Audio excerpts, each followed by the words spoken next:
तो दोस्तों, आज की क्लास में हम चर्चा करेंगे कोशिका से जुड़े, सेल से जुड़े 160 प्रकार के अति महत्वपूर्ण एक लाइन क्वेश्चन आंसर। तो उससे पहले हमने अलग अलग टॉपिक के अलग अलग महत्वपूर्ण क्वेश्चन आंसरों के बारे में चर्चा की है। उन सब का लिंक डिस्क्रिप्शन बॉक्स में है, तो आप आसानी से वहां से उन सारी क्लासों को देख सकते हैं और सभी प्रतियोगी परीक्षाओं में इसका उपयोग कर सकते हैं। तो स्टार्ट करते हैं आज की क्लास। कोशिका। तो कोशिका से जुड़े महत्वपूर्ण प्रश्नों में क्वेश्चन नंबर 1, कोशिका के वैज्ञानिक अध्ययन को साइटोलॉजी कहा जाता है। क्वेश्चन नंबर 2, मानव शरीर में कोशिकाओं की खोज रॉबर्ट हुक ने 1665 में की थी। नंबर 3, ब्रिटिश वैज्ञानिक रॉबर्ट हुक ने कोशिकाओं की खोज देखकर की थी। क्या देख के की थी? पतली कॉर्क के टुकड़े को देखकर कोशिका की खोज की थी। क्वेश्चन नंबर 4, ल्यूवेनहॉक ने सबसे पहले स्वतंत्र जीवित कोशिकाओं की खोज तालाब के जल में की थी। क्वेश्चन नंबर 5, सबसे बड़ी ज्ञात कोशिका शुतुरमुर्ग का अंडा है। क्वेश्चन नंबर 6, सभी पौधे एवं जंतु कोशिकाओं से बने होते हैं तथा कोशिका जीवन की मूलभूत इकाई है। दिया गया कथन निम्नलिखित में से किस सिद्धांत का है? तो ये कोशिका सिद्धांत का है कथन। क्वेश्चन पॉइंट नंबर 7, कोशिका सिद्धांत का प्रस्ताव देने वाले वैज्ञानिक एम.जे. स्वीडन और थियोडोर स्वान ने दिया था कोशिका सिद्धांत। पॉइंट नंबर 8, किसने कोशिका सिद्धांत को और आगे बढ़ाया तथा ये बताया कि सभी कोशिकाएं पूर्ववर्ती कोशिकाओं से बनी होती हैं? तो ये रुडोल्फ विर्चॉफ ने कहा था कि सभी कोशिकाएं पूर्ववर्ती कोशिकाओं से बनी होती हैं। पॉइंट नंबर 9, कौन सा जीव कोशिका सिद्धांत अनुरूप नहीं है? तो वायरस, विषाणु जो होता है कोशिका सिद्धांत का पालन नहीं करता है। पॉइंट नंबर 10, प्रोकैरियोटिक कोशिकाएं निम्नलिखित में से किस प्राणी जगत में पाई जाती हैं? तो प्रोकैरियोटिक कोशिकाएं मोनेरा जगत में पाई जाती हैं। पॉइंट नंबर 11, ज्ञात सबसे छोटा प्रोकैरियोटिक जीव माइकोप्लाज्मा कहलाता है। पॉइंट नंबर 12, यूकैरियोटिक कोशिकाओं में आरएनए संश्लेषण में न्यूक्लियस होता है। पॉइंट नंबर 13, यूकैरियोटिक सेल में प्लाज्मा झिल्ली किससे बनी होती है? यूकैरियोटिक सेल में प्लाज्मा झिल्ली फॉस्फोलिपिड से बनी होती है। पॉइंट नंबर 14, पादप कोशिकाओं का कौन सा भाग चयनात्मक पारगम्य होता है? तो पादप कोशिकाओं का कोशिका झिल्ली वाला भाग जो होता है चयनात्मक पारगम्य होता है। पॉइंट नंबर 15, कोशिका झिल्ली की प्रवृत्ति क्या है? कि कोशिका झिल्ली की प्रवृत्ति अर्ध पारगम्य होती है। पॉइंट नंबर 16, प्लाज्मा झिल्ली, कोशिका झिल्ली, प्लाज्मा मेम्ब्रेन चयनात्मक पारगम्य झिल्ली बनी होती हैं। किनकी बनी होती हैं? प्रोटीन व लिपिड की बनी होती हैं। पॉइंट नंबर 17, लिपिड हैं। लिपिड क्या हैं? लिपिड कोलेस्ट्रॉल और ट्रांस फैटी एसिड लिपिड के प्रकार होते हैं। पॉइंट नंबर 18, कोशिका का कौन सा गुण कुछ पदार्थ को कोशिका के भीतर तथा बाहर आने जाने की अनुमति देता है? तो वो है प्लाज्मा झिल्ली। पॉइंट नंबर 19, किस प्रक्रम द्वारा कुछ पदार्थ जैसे कार्बन डाइऑक्साइड तथा ऑक्सीजन कोशिका झिल्ली के आर पार आ जा सकते हैं? वो विसरण विधि के द्वारा हो सकता है, विसरण प्रक्रम के द्वारा हो सकता है, जिसमें कार्बन डाइऑक्साइड और ऑक्सीजन जो होता है कोशिका झिल्ली के आर पार आ जा सकते हैं। पॉइंट नंबर 20, उच्च सांद्रता के क्षेत्र से उसकी कम सांद्रता क्षेत्र वाले की तरफ एक कोशिका झिल्ली के माध्यम से होने वाले अणुओं के संचरण को सक्रिय आवागमन कहा जाता है। पॉइंट नंबर 21, पादप कोशिका, वनस्पति कोशिका भित्ति मुख्यतः किससे बनी होती हैं? पादप कोशिका भित्ति जो होती है सेल्यूलोज से बनी होती हैं। पॉइंट नंबर 22, सेल्यूलोज भित्ति किसके सेलों में पाई जाती हैं? सेल्यूलोज भित्ति पौधों के सेलों में पाई जाती हैं। पॉइंट नंबर 23, कोशिका भित्ति की प्रवृत्ति क्या है? कोशिका भित्ति की प्रवृत्ति है पारगम्य होती हैं। पॉइंट नंबर 24, निम्नलिखित में से किसमें कोशिका भित्ति नहीं पाई जाती? तो माइकोप्लाज्मा के अंदर कोशिका भित्ति नहीं पाई जाती है। पॉइंट नंबर 25, निम्नलिखित में से कौन सी कोशिकांग केवल पादप कोशिका वनस्पति कोशिका में स्थित होता है? तो पादप और वनस्पति कोशिका में सिर्फ कोशिका भित्ति पाई जाती हैं, जो दूसरे में नहीं पाई जाती हैं। पॉइंट नंबर 26, किसकी उपस्थिति के कारण किसी पादप कोशिका और पशु कोशिका जंतु कोशिका में अंतर पाया जाता है? तो पादप और जंतु कोशिका में अंतर कोशिका भित्ति की वजह से होता है। पॉइंट नंबर 27, कौन से भाग वनस्पति और जंतु दोनों ही कोशिकाओं में पाए जाते हैं? तो कोशिका कला, कोशिका द्रव्य और केंद्रक जो होते हैं पादप और जंतु दोनों कोशिकाओं में पाए जाते हैं। पॉइंट नंबर 28, जीवन का भौतिक आधार जीव द्रव्य को कहा जाता है। पॉइंट नंबर 29, कोशिका का जीवित अंश जीव द्रव्य प्रोटोप्लाज्म कहलाता है। यह बना होता है कोशिका द्रव्य, केंद्रक द्रव्य और अन्य कोशिकांगों से बना होता है। पॉइंट नंबर 30, कोशिका में स्थित तरल जैविक पदार्थ को जीव द्रव्य नाम दिया था। जे.ई. पुरकिंजे ने जीव द्रव्य नाम दिया था। 31, जीव द्रव्य में सर्वाधिक पाया जाने वाला पदार्थ जल है। 32, कोशिकाओं में सबसे प्रचुर मात्रा में अणु होते हैं। जो कुल कोशिका द्रव्य का 70% या उससे अधिक होती है वो होता है पानी। 33, लिपिड स्त्राव के लिए निम्न में से उत्तरदायी होता है। क्या क्या है लिपिड स्त्राव के लिए निम्न में से? अंतःप्रद्रव्य जालिका, चिकनी अंतःप्रद्रव्य जालिका जो होती है वो लिपिड स्त्राव के लिए उत्तरदायी होती हैं। पॉइंट नंबर 34, अंतःप्रद्रव्य की सतह पर उपस्थिति के कारण वह खुरदरी होती हैं। अंतःप्रद्रव्य जाली पर क्या उपस्थित होता है जिससे वो खुरदरी होते हैं? तो उसके ऊपर राइबोसोम उपस्थित होते हैं। नंबर 35, प्रोटीन संश्लेषण में निम्न कोशिकाओं में से किसकी भूमिका सबसे अधिक महत्वपूर्ण है? तो प्रोटीन संश्लेषण के लिए खुरदरी, अंतःप्रद्रव्य जालिका और राइबोसोम सबसे महत्वपूर्ण भूमिका निभाते हैं। पॉइंट नंबर 36, राइबोसोम किसके स्थल कहे जाते हैं? राइबोसोम प्रोटीन निर्माण के स्थल कहे जाते हैं। 37, कोशिका के किस हिस्से में प्रोटीन बनाया जाता है? कोशिका के राइबोसोम के अंदर प्रोटीन का निर्माण किया जाता है। 38, निम्न में से किस कोशिकांग में झिल्ली नहीं होती है? तो राइबोसोम के अंदर कोशिकांग, राइबोसोम कोशिकांग जो होता है उसके ऊपर झिल्ली नहीं पाई जाती हैं। 39, निम्न में से कौन सा कोशिका अंगक पुट्रिकाओं वेसिकल के भंडारण, संशोधन और पैकेजिंग के लिए जिम्मेदार है? तो ये सब के लिए है जिम्मेदार गोल्जिकाएं जो होती हैं वो इनके लिए जिम्मेदार होती हैं। पॉइंट नंबर 40, लाइसोसोम लयनकाय पैराऑक्सीसोम बनता है। लाइसोसोम और पैराऑक्सीसोम जो हैं गोल्जिकाओं से बनता है। नंबर 41, कोशिका में निम्न में से कौन सी पाचन थैली कहलाती हैं? तो पाचन थैली जो है लाइसोसोम को कहा जाता है। 42, निम्न में से किस कोशिकांग को एटम बम कहते हैं? तो लाइसोसोम को एटम बम कहा जाता है। 43, निम्नलिखित में से किस कोशिका अंग को कोशिका की आत्मघाती थैली सुसाइड बैग कहा जाता है? तो लयनकाय लाइसोसोम को आत्मघाती थैली और सुसाइड बैग कहा जाता है। 44, लाइसोसोम का लक्षण किसकी अधिक संख्या में उपस्थिति के कारण दिखाई पड़ता है? तो हाइड्रोलाइटिक एंजाइम की वजह से ये लक्षण इसके अंदर दिखाई पड़ता है। पॉइंट नंबर 45, कौन सा कोशिका अंगक किसी भी बाहरी पदार्थ तथा खराब कोशिकांगक को पचाकर कोशिका को साफ रखने में मदद करता है? तो वह है लाइसोसोम। पॉइंट नंबर 46, माइटोकॉन्ड्रिया पाया जाता है। सभी यूकैरियोटिक कोशिकाओं के अंदर माइटोकॉन्ड्रिया पाया जाता है। 47, माइटोकॉन्ड्रिया शब्द किसने बनाया था? माइटोकॉन्ड्रिया शब्द का निर्माण जो है कॉल बेंडा ने किया था। पॉइंट नंबर 48, किस कोशिका अंगक के स्वयं के डीएनए व राइबोसोम होते हैं?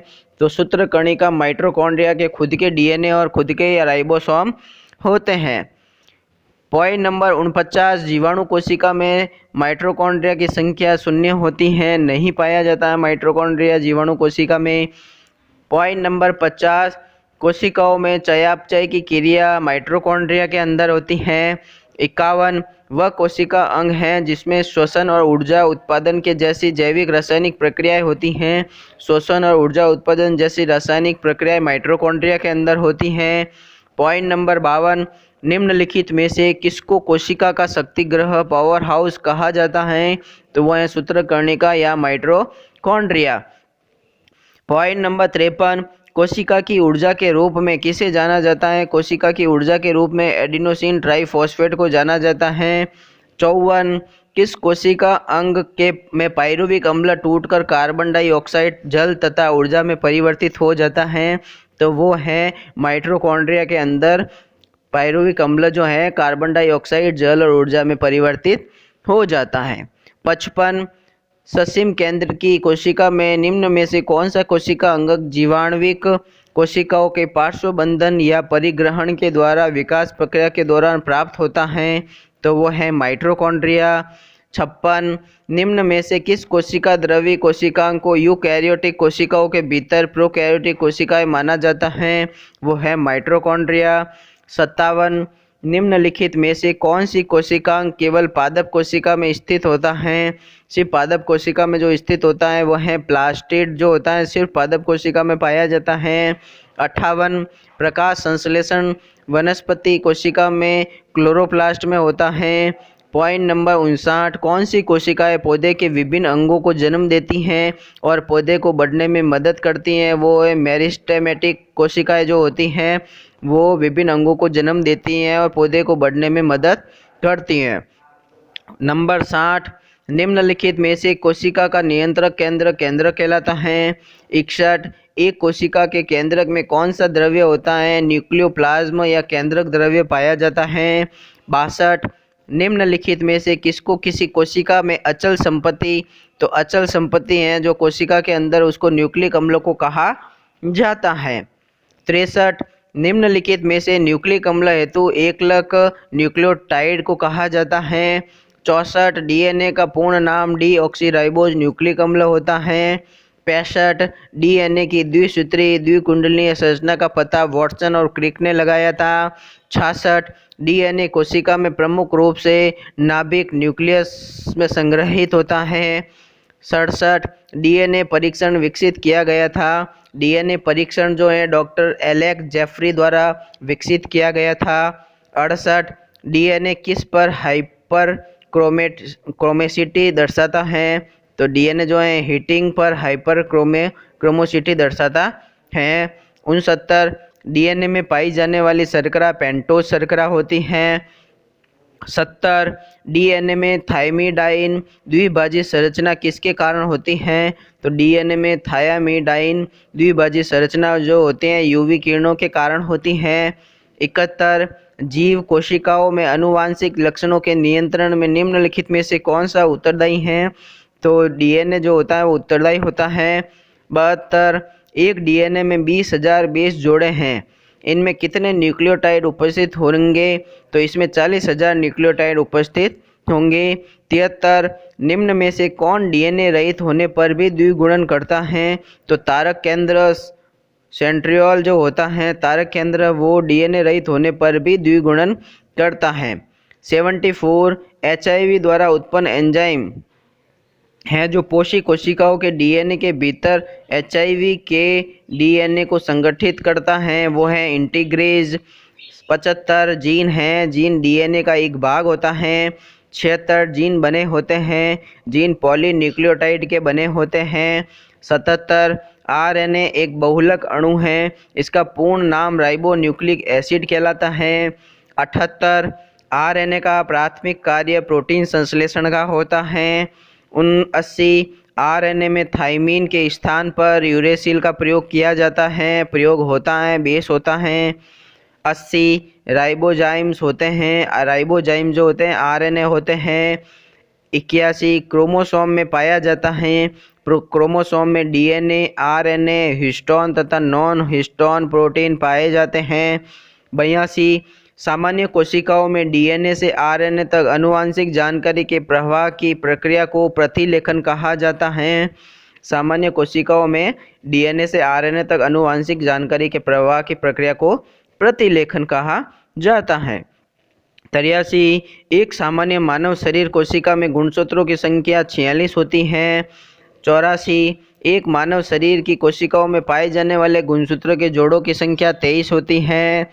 85 चिंपांजी की कोशिकाओं में पाए जाने वाले गुणसूत्र जोड़ों की संख्या 24 होती है। 86 बंदर की कोशिकाओं में पाए जाने वाले गुणसूत्रों के जोड़ों की संख्या 21 होती है। 87 रसायनों का एक समूह है जो कोशिका विभाजन और पौधे के गठन को प्रस्तावित या प्रभावित करते हैं, वो हैं साइटोकाइनेसिस होता है।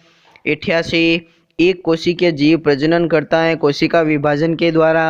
89 सबसे बड़ा एक कोशिकीय जीव एसिटेबुलेरिया होता है। तो सबसे बड़ा एक कोशिकीय जीव कौन सा है? एसिटेबुलेरिया है। 90 एकल कोशिकीय प्राणियों में जीवन की समस्त जैविक क्रियाएं जैसे पाचन, श्वसन और जनन कितनी कोशिकाओं द्वारा किए जाते हैं? तो ये सब जो हैं एक कोशिका के द्वारा किए जाते हैं। 91 बहुकोशिक जीव द्वारा वृद्धि करते हैं। बहुकोशिक जीव कोशिका विभाजन के द्वारा वृद्धि करते हैं।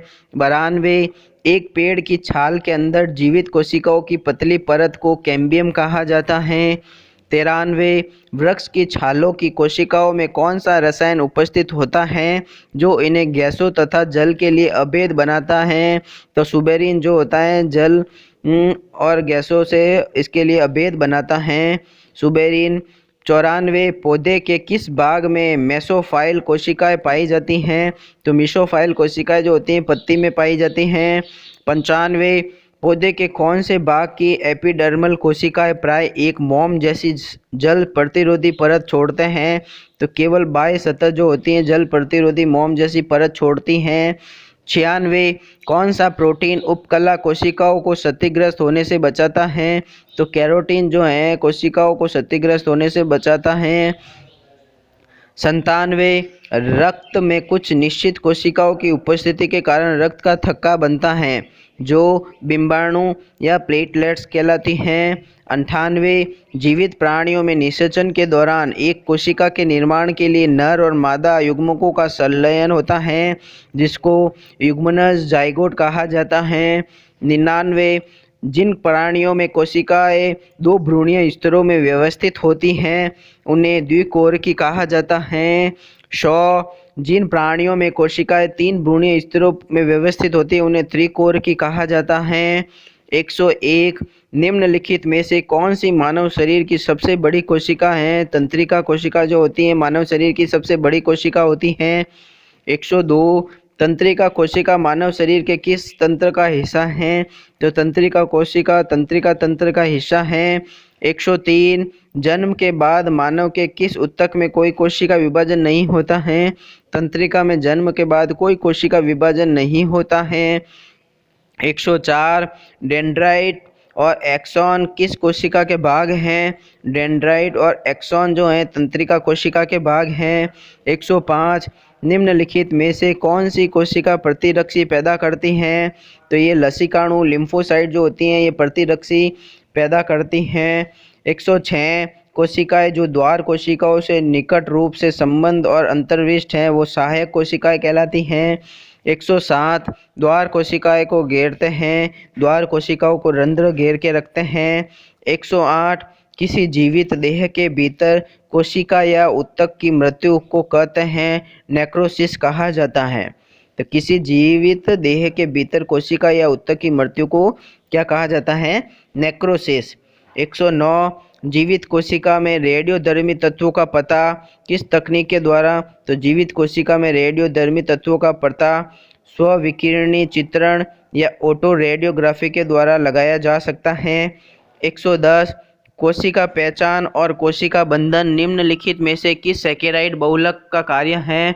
तो कोशिका पहचान और कोशिका बंधन ओलिगोसैकेराइड बहुलक का कार्य है। 111 आमाशय ग्रंथियों की पेप्सिन स्रावी कोशिकाएं मुख्य कोशिकाएं कहलाती हैं। 112 निम्नलिखित में से किन कोशिकाओं से इंसुलिन का रिसाव होता है? तो ये बीटा कोशिकाओं से इंसुलिन का रिसाव होता है। 113 पैनक्रियाज की कोशिकाएं जो इंसुलिन उत्पन्न करती हैं आइलेट्स ऑफ लैंगरहैंस कहलाती हैं। 114 वर्णांधता हमारे शरीर में किस कोशिका की गड़बड़ी के कारण होती हैं?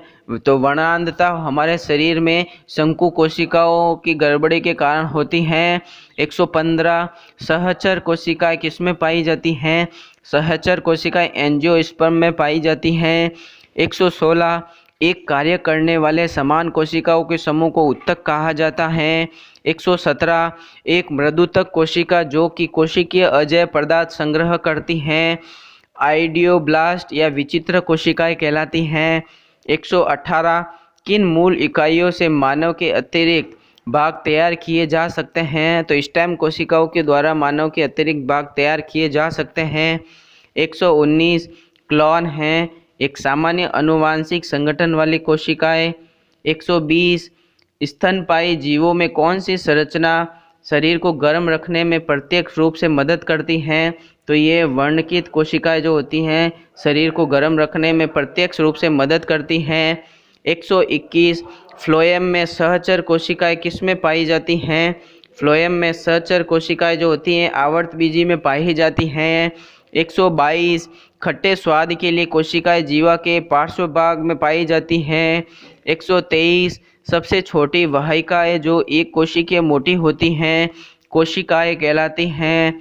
124 रंध्र को घेरने वाली दो रक्षा कोशिकाओं का आकार वक्र का आकार के बराबर होती हैं। 125 कवक की कोशिका भित्ति काइटिन की बनी होती हैं। 126 जीन पॉलीन्यूक्लियोटाइड के बने होते हैं। 127 जीवाणुओं की कोशिका भित्ति पॉलीपेप्टिडोग्लाइकन की बनी होती हैं। तो जीवाणुओं की कोशिका भित्ति जो होती है किसकी बनी होती हैं? पेप्टिडोग्लाइकन की बनी होती हैं। 128 पादप की कोशिका भित्ति सेल्यूलोज और पेक्टिन की बनी होती हैं। 129 शैवालों की कोशिका भित्ति सेल्यूलोज और गैलेक्टन की बनी होती हैं। 130 डीएनए का पूर्ण नाम डीऑक्सीराइबो न्यूक्लिक अम्ल कहलाता है। 131 डीएनए परीक्षण डॉक्टर एलेक जेफरी द्वारा किया गया था। 132 डीएनए में पाई जाने वाली शर्करा पेंटोज शर्करा कहलाती हैं। 133 आमाशय ग्रंथियों की पेप्सिन स्रावी कोशिकाएं मुख्य कोशिकाएं कहलाती हैं। 134 एक कोशिका के केंद्रक में कौन सा द्रव्य होता है? एक कोशिका के केंद्रक में न्यूक्लियोप्लाज्म केंद्रक द्रव्य पाया जाता है। 135 एक मृदुतक कोशिका जो कि कोशिकीय अजेय पदार्थ संग्रह करती हैं आइडियोब्लास्ट विचित्र कोशिकाएं कहलाती हैं। 136 एक सामान्य कोशिका या प्रारूपिक कोशिका में मुख्य रूप से 3 भाग होते हैं: कोशिका झिल्ली, कोशिका द्रव्य और केंद्रक। 137 कवक की कोशिका भित्ति कवक प्रोटीन से बनी होती है। 138 किन कोशिकाओं से इंसुलिन का स्राव बीटा कोशिकाओं से इंसुलिन का स्राव होता है। 139 किन मूल इकाइयों से मानव के अतिरिक्त भाग तैयार स्टेम कोशिकाओं के द्वारा होते हैं? कुछ क्वेश्चन इसमें रिपीट हुए हैं तो इसका ध्यान रखें आप। 140 केंद्रक की खोज रॉबर्ट ब्राउन ने 1831 में की थी। 141 कोशिका का नियंत्रक केंद्रक केंद्रक कहलाता है। 142 कोशिका की ऊर्जा के रूप में किसे जाना जाता है? तो कोशिका की ऊर्जा के रूप में एडिनोसिन ट्राइफॉस्फेट एटीपी को जाना जाता है। 143 कोशिका शब्द की उत्पत्ति किस भाषा के शब्द सेल्यूला से हुई है जिसका अर्थ एक छोटा वैश्म होता है? लैटिन भाषा से हुई हैं। 144 कौन सी कोशिका प्रतिरक्षी पैदा करती हैं? तो लसिकाणु लिम्फोसाइट जो हैं प्रतिरक्षी पैदा करती हैं। 145 मानव शरीर के किस अंग में लसिका कोशिकाएं पाई जाती हैं? तो लसिका कोशिकाएं प्लीहा स्प्लीन में पाई जाती हैं। 146 शरीर में लगी चोट की मरम्मत के लिए किस कोशिका विभाजन का प्रयोग किया जाता है? तो केवल समसूत्री विभाजन के द्वारा चोट की मरम्मत की जा सकती हैं। 147 कोशिका झिल्ली का तरल मोज़ेक मॉडल सिंगर और निकोलसन ने दिया था। 148 हरित लवक की खोज हैकल ने की थी। 149 अंतःपर्दवीय जालिका की खोज पोर्टर ने की थी। 150 गोल्जिका की खोज जो है कैमिलो गोल्जी ने की थी। 151 राइबोसोम की खोज पेलेड ने की थी। 152 तारककाय सेंट्रोसोम्स की खोज टी बोवेरी ने की थी। 153 लाइसोसोम की खोज डी ड्यूवे ने की थी। 154 पर ऑक्सीसोम की खोज टॉलबर्ट ने की थी। 155 सूक्ष्म नलिकाएं की खोज डी रॉबर्टसन ने की थी। 156 केंद्रिका की खोज फोंटाना ने की थी। 157 गुणसूत्र की खोज वाल्डेयर ने की थी। 158 केंद्रक के अंदर पाया जाने वाला पदार्थ जीन और क्रोमोसोम्स होते हैं। 159 कोशिका का रसोई घर क्रोमोप्लास्ट हरित लवक को कहा जाता है। और लास्ट क्वेश्चन 160 माइटोकॉन्ड्रिया का मुख्य कार्य भोजन का ऑक्सीकरण करना है। तो इस प्रकार आज की क्लास में हमने 160 कोशिका से जुड़े महत्वपूर्ण क्वेश्चन आंसर के बारे में चर्चा की जो सभी प्रतियोगी परीक्षाओं के लिए अति महत्वपूर्ण हैं। Subscribe now and press the bell icon. Never miss an update.